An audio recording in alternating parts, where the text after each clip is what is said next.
ओम शांति। आज है अव्यक्त महावाक्य 10 मार्च 1996 के। मुरली का टाइटल है करनहार और करावनहार की स्मृति से कर्मातीत स्थिति का अनुभव। आज कल्याणकारी बाप अपने साथी कल्याणकारी बच्चों को देख रहे हैं। सभी बच्चे बहुत ही लगन से, प्यार से विश्व कल्याण का कार्य करने में लगे हुए हैं। ऐसे साथियों को देख बाप दादा सदा वाह साथी बच्चे वाह यह गीत गाते रहते हैं। आप सभी भी वाह वाह के गीत गाते रहते हो ना। आज बाप दादा ने चारों ओर के सेवा की गति देखी, साथ में स्व पुरुषार्थ की भी गति को देखा। तो सेवा और स्व पुरुषार्थ दोनों के गति में क्या देखा होगा? आप जानते हो, सेवा की गति तीव्र है व स्व पुरुषार्थ की गति तीव्र है। क्या है? दोनों का बैलेंस है? नहीं है तो विश्व परिवर्तन की आत्माओं को व प्रकृति को ब्लेसिंग कब मिलेगी? क्योंकि बैलेंस से जो आप सभी को ब्लेसिंग मिली है वह औरों को मिलेंगी। तो अंतर क्यों? कहलाते क्या हो? कर्म योगी व सिर्फ योगी। कर्म योगी होना पक्का है ना? तो सेवा भी कर्म है ना? कर्म में आते हो, बोलते हो व दृष्टि देते हो, कोर्स कराते हो, म्यूजियम समझाते हो, यह सब श्रेष्ठ कर्म अर्थात सेवा है। तो कर्म योगी अर्थात कर्म के समय भी योग का बैलेंस। लेकिन आप खुद ही कह रहे हो कि बैलेंस कम हो जाता है। इसका कारण क्या? अच्छी तरह से जानते भी हो, नई बात नहीं है, बहुत पुरानी बात है। बाप दादा ने देखा कि सेवा व कर्म और स्व पुरुषार्थ अर्थात योग युक्त, तो दोनों का बैलेंस रखने के लिए विशेष एक ही शब्द याद रखो। वह कौन सा? बाप करावनहार है और मैं आत्मा करनहार हूँ। तो करण करावनहार यह एक शब्द आपका बैलेंस बहुत सहज बनाएगा। स्व पुरुषार्थ का बैलेंस या गति कभी भी कम होती है। उसका कारण क्या? करनहार के बजाय मैं ही करने वाली या वाला हूँ। करनहार के बजाय अपने को करावनहार समझ लेते हो। मैं कर रहा हूँ। जो भी जिस प्रकार की भी माया आती है उसका गेट कौन सा है? माया का सबसे अच्छा सहज गेट जानते तो हो ही, मैं। तो यह गेट अभी पूरा बंद नहीं किया है। ऐसा बंद करते हो जो माया सहज ही खोल लेती है और आ जाती है। अगर करनहार हूँ तो कराने वाला अवश्य याद आएगा। कर रही हूँ, कर रहा हूँ, लेकिन कराने वाला बाप है। बिना करावनहार के करनहार बन नहीं सकते हैं। डबल रूप से करावनहार की स्मृति चाहिए। एक तो बाप करावनहार है और दूसरा मैं आत्मा भी इन कर्मेंद्रियों द्वारा कर्म कराने वाली हूँ। इससे क्या होगा कि कर्म करते भी कर्म के अच्छे या बुरे प्रभाव में नहीं आएंगे। इसको कहते हैं कर्मातीत अवस्था। आप सबका लक्ष्य क्या है? कर्मातीत बनना है ना? या थोड़ा थोड़ा कर्म बंधन रहा तो कोई हर्जा नहीं, रहना चाहिए या नहीं रहना चाहिए? कर्मातीत बनना है। बाप से प्यार की निशानी है कर्मातीत बनना। तो करावनहार होकर कर्म करो, कराओ। कर्मेंद्रियां आपसे नहीं करावे, लेकिन आप कर्मेंद्रियों से कराओ।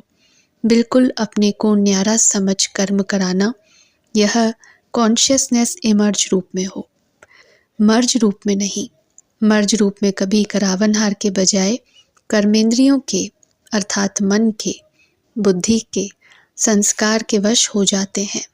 कारण करावनहार आत्मा हूँ, मालिक हूँ, विशेष आत्मा, मास्टर सर्वशक्तिवान आत्मा हूँ। यह स्मृति मालिकपन की स्मृति दिलाती है। नहीं तो कभी मन आपको चलाता और कभी आप मन को चलाते। इसीलिए सदा नेचुरल मन मनाभव की स्थिति नहीं रहती। मैं अलग हूँ बिल्कुल, और सिर्फ अलग नहीं लेकिन मालिक हूँ। बाप को याद करने से मैं मालिक हूँ और मैं आत्मा कराने वाली हूँ तो मालिक हूँ। अभी यह अभ्यास अटेंशन में कम है। सेवा में बहुत अच्छा लगे हुए हो, लेकिन लक्ष्य क्या है? सेवाधारी बनने का व कर्मातीत बनने का, कि दोनों साथ साथ बनेंगे? ये अभ्यास पक्का है। अभी अभी थोड़े समय के लिए यह अभ्यास कर सकते हो, अलग हो सकते हो, या ऐसे अटैच हो गए हो जो डिटैच होने में टाइम चाहिए। कितने टाइम में अलग हो सकते हो? 5 मिनट चाहिए, 1 मिनट चाहिए, व 1 सेकंड चाहिए। 1 सेकंड में हो सकते हो। पांडव 1 सेकंड में एकदम अलग हो सकते हो। आत्मा अलग मालिक और कर्मेंद्रियां कर्मचारी अलग। यह अभ्यास जब चाहो तब होना चाहिए। अच्छा, अभी अभी 1 सेकंड में न्यारे और बाप के प्यारे बन जाओ। पावरफुल अभ्यास करो बस। मैं हूँ ही न्यारी। यह कर्मेंद्रियां हमारी साथी हैं, कर्म की साथी हैं, लेकिन मैं न्यारा और प्यारा हूँ। अभी 1 सेकंड में अभ्यास दोहराओ। सहज लगता है कि मुश्किल है? सहज है तो सारे दिन में कर्म के समय या स्मृति इमर्ज करो, तो कर्मातीत स्थिति का अनुभव सहज करेंगे। क्योंकि सेवा व कर्म को छोड़ सकते हो। छोड़ेंगे क्या? करना ही है। तपस्या में बैठना यह भी तो कर्म है। तो बिना कर्म के व बिना सेवा के तो रह नहीं सकते हो, और रहना भी नहीं है, क्योंकि समय कम है और सेवा अभी भी बहुत है। सेवा की रूपरेखा बदली है, लेकिन अभी भी कई आत्माओं का उलहना रहा हुआ है। इसलिए सेवा और स्व पुरुषार्थ दोनों का बैलेंस रखो। ऐसे नहीं कि सेवा में बहुत बिजी थे ना, इसलिए स्व पुरुषार्थ कम हो गया। नहीं, और ही सेवा में स्व पुरुषार्थ का अटेंशन ज़्यादा चाहिए, क्योंकि माया को आने की मार्जिन सेवा में बहुत प्रकार से होती है। नाम सेवा, लेकिन होता है स्वार्थ। अपने को आगे बढ़ाना है, लेकिन बढ़ाते हुए बैलेंस को नहीं भूलना है, क्योंकि सेवा में ही स्वभाव संबंध का विस्तार होता है और माया चांस भी लेती है। थोड़ा सा बैलेंस कम हुआ और माया नया नया रूप धारण कर लेती है। पुराने रूप में नहीं आएगी, नए नए रूप में, नई नई परिस्थिति के रूप में, संपर्क के रूप में आती है। तो अलग में सेवा को छोड़कर अगर बाप दादा बिठा दे, 1 मास बिठाए, 15 दिन बिठाए, तो कर्मातीत हो जाएंगे। 1 मास दे, बस कुछ नहीं करो, बैठे रहो, तपस्या करो, खाना भी 1 बार बनाओ बस, फिर कर्मातीत बन जाएंगे? नहीं बनेंगे। अगर बैलेंस का अभ्यास नहीं है तो कितना भी 1 मास क्या, 2 मास भी बैठ जाओ, लेकिन मन नहीं बैठेगा, तन बैठ जाएगा। और बिठाना है मन को, न कि सिर्फ तन को। तन के साथ मन को भी बिठाना है। बैठ जाए बस बाप और मैं, दूसरा न कोई। तो 1 मास ऐसी तपस्या कर सकते हो, या सेवा याद आएगी? बाप दादा वह ड्रामा दिखाता रहता है कि दिन प्रतिदिन सेवा बढ़नी ही है, तो बैठ कैसे जाएंगे? जो 1 साल पहले आपकी सेवा थी और इस साल जो सेवा की वह बढ़ी है या कम हुई है? बढ़ गई है ना? न चाहते भी सेवा के बंधन में बंधे हुए हो, लेकिन बैलेंस से सेवा का बंधन बंधन नहीं संबंध होगा। जैसे लौकिक संबंध में समझते हो कि एक है कर्म बंधन और एक है सेवा का संबंध, तो बंधन का अनुभव नहीं होगा। सेवा का स्वीट संबंध है, तो क्या अटेंशन देंगे? सेवा और स्व पुरुषार्थ का बैलेंस। सेवा के अति में नहीं जाओ, बस मेरे को ही करनी है, मैं ही कर सकती हूँ। नहीं, कराने वाला करा रहा है, मैं निमित्त करनहार हूँ। तो जिम्मेवारी होते भी थकावट कम होगी। कई बच्चे कहते हैं बहुत सेवा की है ना, तो थक गए हैं, माथा भारी हो गया है। तो माथा भारी नहीं होगा, और ही करावनहार बाप बहुत अच्छा मसाज करेगा और माथा और ही फ्रेश हो जाएगा। थकावट नहीं होगी, एनर्जी एक्स्ट्रा आएगी। जब साइंस की दवाइयों से शरीर में एनर्जी आ सकती है, तो क्या बाप की याद से आत्मा में एनर्जी नहीं आ सकती? और आत्मा में एनर्जी आई तो शरीर में प्रभाव ऑटोमेटिकली पड़ता है। अनुभवी भी हो, कभी कभी तो अनुभव होता है, फिर चलते चलते लाइन बदली हो जाती है और पता नहीं पड़ता है। जब कोई उदासी, थकावट या माथा भारी होता है ना, फिर होश आता है क्या हुआ, क्यों हुआ। लेकिन सिर्फ एक शब्द करनहार और करावनहार याद करो। मुश्किल है या सहज है? बोलो हाँ जी। अच्छा, अभी 9 लाख प्रजा बनाई है, विदेश में कितने बने हैं? 9 लाख बने हैं। और भारत में बने हैं? नहीं बने हैं। तो आप ही समाप्ति के कांटे को आगे नहीं बढ़ने देते। बैलेंस रखो। डायमंड जुबली है ना, तो खूब सेवा करो, लेकिन बैलेंस रख कर सेवा करो तो प्रजा जल्दी बनेगी, टाइम नहीं लगेगा। प्रकृति भी बहुत थक गई है, आत्माएं भी निराश हो गई हैं, और जब निराश होते हैं तो किसको याद करते हैं? भगवान बाप को याद करते हैं। लेकिन उसका पूरा परिचय न होने के कारण आप देवी देवताओं को ज़्यादा याद करते हैं। तो निराश आत्माओं की पुकार आपको सुनने में नहीं आती। आती है कि अपने में ही मस्त हो, मर्सीफुल हो ना। बाप को भी क्या कहते हैं? मर्सीफुल। और सब धर्म वाले मर्सी ज़रूर मांगते हैं, सुख नहीं मांगेंगे, लेकिन मर्सी सबको चाहिए। तो कौन देने वाला है? आप देने वाले हो ना, या लेने वाले हो? लेकर देने वाले, दाता के बच्चे हो ना, तो अपने भाई बहनों के ऊपर रहमदिल बनो, और रहमदिल बन सेवा करेंगे तो उसमें निमित्त भाव स्वतः ही होगा। किसी पर भी चाहे कितना भी बुरा हो, लेकिन अगर आपको उस आत्मा के प्रति रहम है तो आपको उसके प्रति कभी भी घृणा या ईर्ष्या या क्रोध की भावना नहीं आएगी। रहम की भावना सहज निमित्त भाव इमर्ज कर देती है। मतलब का रहम नहीं, सच्चा रहम। मतलब का रहम भी होता है, किसी आत्मा के प्रति अंदर लगाव होता है और समझते हैं रहम पड़ रहा है, तो वह हुआ मतलब का रहम, सच्चा रहम नहीं। सच्चे रहम में कोई लगाव नहीं, कोई देहभान नहीं। आत्मा आत्मा पर रहम कर रही है।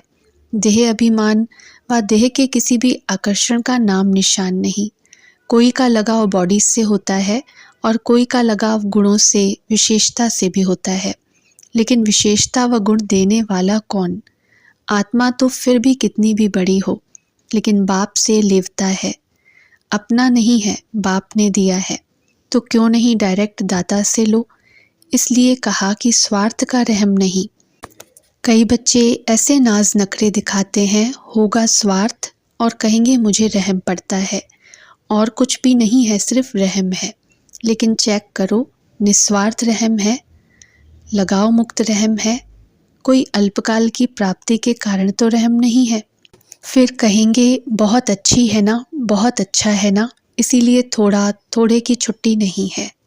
अगर कर्मातीत बनना है तो यह सभी रुकावटें हैं जो बॉडी कॉन्शियस में ले जाती हैं। अच्छा है, लेकिन बनाने वाला कौन? अच्छाई भले धारण करो, लेकिन अच्छाई में प्रभावित नहीं हो। न्यारे और बाप के प्यारे, जो बाप के प्यारे हैं वह सदा सेफ हैं। समझा? अगर सेवा को बढ़ाते हो और बढ़ाना ही है तो स्थापना को भी नज़दीक लाना है या नहीं? कौन लाएगा? बाप लाएगा, सभी लाएंगे। साथी है ना, अकेला बाप भी कुछ नहीं कर सकता सिवाय आप साथी बच्चों के। देखो, बाप को अगर समझाना भी है तो भी शरीर का साथ लेना पड़ता है। बिना शरीर के साथ के बोल सकता है, चाहे पुरानी गाड़ी हो चाहे अच्छी हो, लेकिन आधार तो लेना पड़ता है। बिना आधार के कर नहीं सकता। ब्रह्मा बाप का साथ लिया ना, तभी तो आप ब्राह्मण बने। ब्रह्मा कुमार कहते हो, शिव कुमार नहीं कहते हो, क्योंकि निराकार बाप को भी साकार का आधार लेना ही है। जैसे साकार ब्रह्मा का आधार लिया, अभी भी ब्रह्मा के अव्यक्त फरिश्ते के रूप में आधार लेने के बिना आपकी पालना नहीं कर सकते हैं। चाहे आकार में लिया, चाहे साकार रूप में लिया, लेकिन आत्मा का आधार साथ लेना ही पड़ता है। वैसे तो ऑलमाइटी अथॉरिटी है। जब जादूगर विनाशी खेल सेकंड में दिखा सकते हैं, तो क्या ऑलमाइटी अथॉरिटी जो चाहे वह नहीं कर सकता है? कर सकता है। अभी अभी विनाश को ला सकता है, अकेला ला सकता है। अकेला नहीं कर सकता, चाहे ऑलमाइटी अथॉरिटी भी है, लेकिन आप साथियों के संबंध में बंधा हुआ है। तो बाप का आपसे कितना प्यार है, चाहे कर सकता है लेकिन नहीं कर सकता। जादू की लकड़ी नहीं घुमा सकता है क्या? लेकिन बाप कहते हैं कि राज्य अधिकारी कौन बनेगा? बाप बनेगा क्या? आप बनेंगे। स्थापना तो कर ले, विनाश भी कर ले, लेकिन राज्य कौन करेगा? बिना आपके काम चलेगा? इसलिए बाप को आप सभी को कर्मातीत बनाना ही है, बनना ही है ना, कि बाप जबरदस्ती बनाए। बाप को बनाना है और आप सबको बनना ही है। यह है स्वीट ड्रामा। ड्रामा अच्छा लगता है ना? कि कभी कभी तंग हो जाते हो, ये क्या बना, यह बदलना चाहिए, सोचते हो। बाप भी कहते हैं बना बनाया ड्रामा है, यह बदल नहीं सकता। रिपीट होना है लेकिन बदल नहीं सकता। ड्रामा में इस आपके अंतिम जन्म को पावर्स हैं। है ड्रामा, लेकिन ड्रामा में इस श्रेष्ठ ब्राह्मण जन्म में बहुत ही पावर्स मिली हुई हैं। बाप ने विल किया है, इसलिए विल पावर है। तो कौन सा शब्द याद रखेंगे? करण करावनहार। पक्का या प्लेन में जाते जाते भूल जाएंगे? भूलना नहीं। अभी फिर से अपने को शरीर के बंधन से न्यारा कर्मातीत स्टेज, कर्म करा रहे हैं लेकिन न्यारा, देख रहे हैं, बात कर रहे हैं लेकिन न्यारा। मालिक और बाप द्वारा निमित्त आत्मा हूँ। इस स्मृति में फिर से मन और बुद्धि को स्थित करो। अच्छा, चारों ओर के सदा सेवा के उमंग उत्साह में रहने वाले सेवाधारी आत्माएं, सदा स्व पुरुषार्थ और सेवा दोनों का बैलेंस रखने वाली ब्लिसफुल आत्माएं, सदा निस्वार्थ रहमदिल बन सर्व आत्माओं प्रति सच्चा रहम करने वाली विशेष आत्माएं, सदा सेकंड में अपने को कर्म बंधन व अनेक रॉयल बंधनों से मुक्त करने वाले तीव्र पुरुषार्थी आत्माओं को बाप दादा का याद, प्यार और नमस्ते। अच्छा, ओम शांति।